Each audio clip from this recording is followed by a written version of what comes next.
مسلمان جب مکے میں تھے تو ہم مسلمان جب مکے میں تھے اعلان نبوت کے بعد نماز جب فرض ہو گئی تو کعبے کی طرف رخ کر کے نماز پڑھتے تھے. جب مدینے آ گئے حکم ملا کہ بیت المقدس کی طرف رخ کر کے نماز پڑھو. بیت المقدس کی طرف رخ کر کے نماز ہو گئی.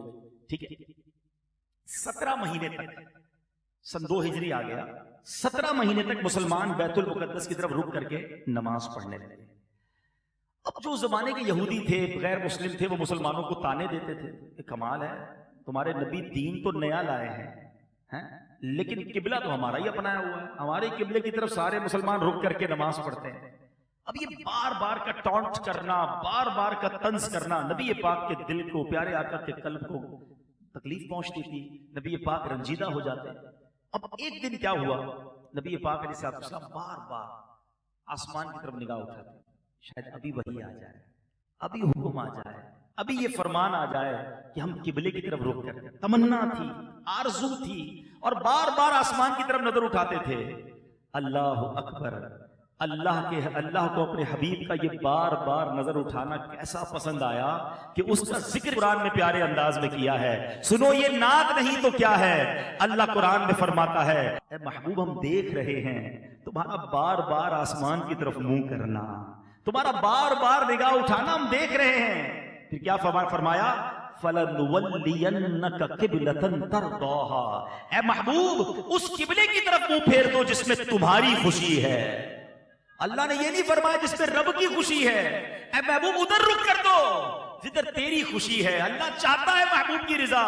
اب سنو قرآن میں آگے رب فرماتا ہے ہم تمہیں ضرور پھیر دیں گے اس قبلے کی طرف جس میں تمہاری خوشی ہے. ابھی اپنا منہ پھیر دو مسجد حرام کی طرف, اور اے مسلمانوں تم جہاں کہیں ہو اپنا منہ اسی کی طرف کر لو.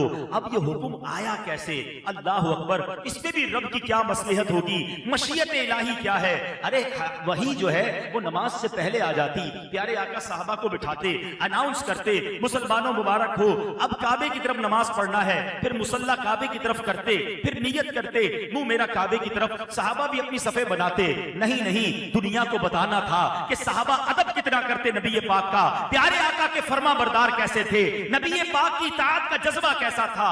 4 رکعت والی نماز, ایک روایت کے مطابق ظہر کی نماز, آقا نے نماز شروع کی, رخ ہے بیت المقدس کی طرف, 2 رکعتیں ادا کر لی ہیں.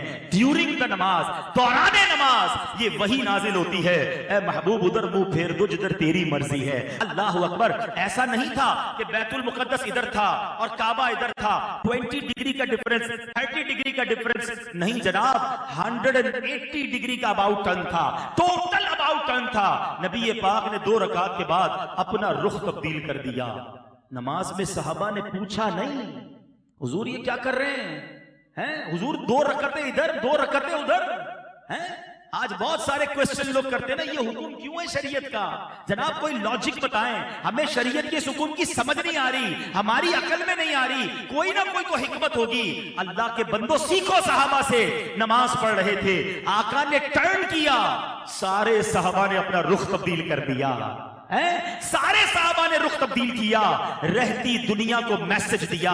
اطاعت اسے کہتے ہیں, فرما برداری اسے کہتے ہیں. صحابہ کو معلوم تھا ارے یہی تو آقا ہیں جنہوں نے نماز عطا فرمائی ہے, انہوں نے ہی کہا تھا بیت المقدس کی طرف رخ کرو, ان کے کہنے پر ادھر رخ کر دیا, انہوں نے رخ تبدیل کیا, ہم نے بھی رخ تبدیل کر دیا. ہمارا عقیدہ بھی یہی ہونا چاہیے کہ نبی پاک وہ ذات ہیں جن کے ذریعے رمضان ملا ان کے صدقے, قرآن ملا ان کے صدقے, ایمان ملا ان کے صدقے, ارے رحمان ملا ان کے صدقے. جو ملا ہے آقا کے در سے ملا ہے. اور جب نبی پاک کا فرمان آ جائے پھر یہ نہ کہو لاجک کیا ہے, حکمت کیا ہے. پنجابی والے بڑی اچھی بات کہتے ہیں اسی منن والے ہیں, سوچن والے نہیں ہیں. ایمان والا ایسا ہی ہوتا ہے, منن والا ہوتا ہے, ماننے والا ہوتا ہے.